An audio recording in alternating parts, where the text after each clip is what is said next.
मिथिला धाम हमर अति सुंदर, सिया जी के गाम हमर अछि प्रियगर। मिथिला धाम हमर अति सुंदर, धाम जनक के मुकुट सजल अछि, कोरहि सिया सुकुमारी। जतय तन मन ततहि मिथिला, चारु दिशा घरुआरी। मिथिला धाम हमर अति सुंदर, सिया जी के गाम हमर अछि प्रियगर।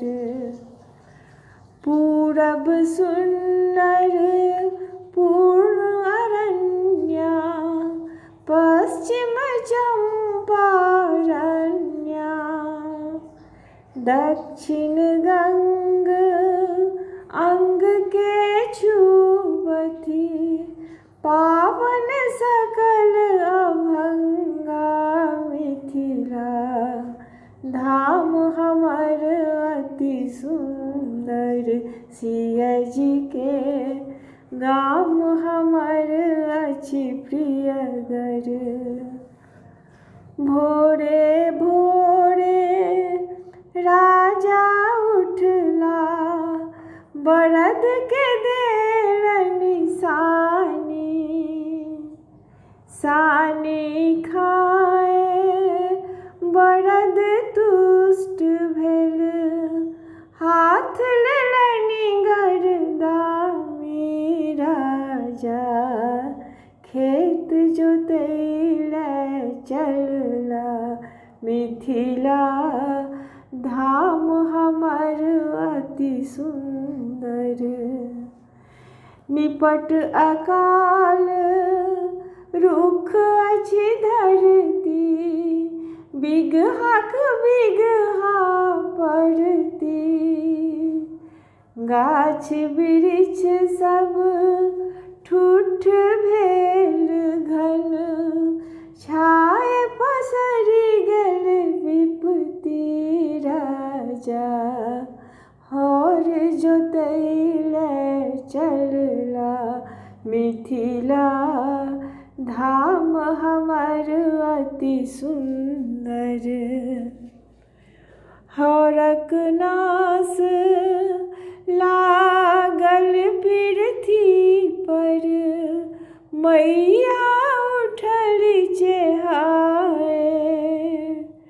हाथ पैर पट कथि भूकन्या, रोदना देलनि पसारी। राजा भरि कोरा गसियौला, मिथिला धाम हमर अति सुंदर, सिया जी के गाम हमर अति प्रियगर।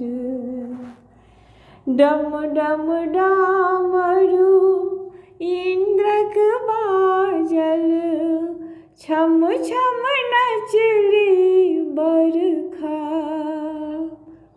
गाछ वृक्ष सब सिक्त होइत गेल, सकल प्रजा मन हरखा।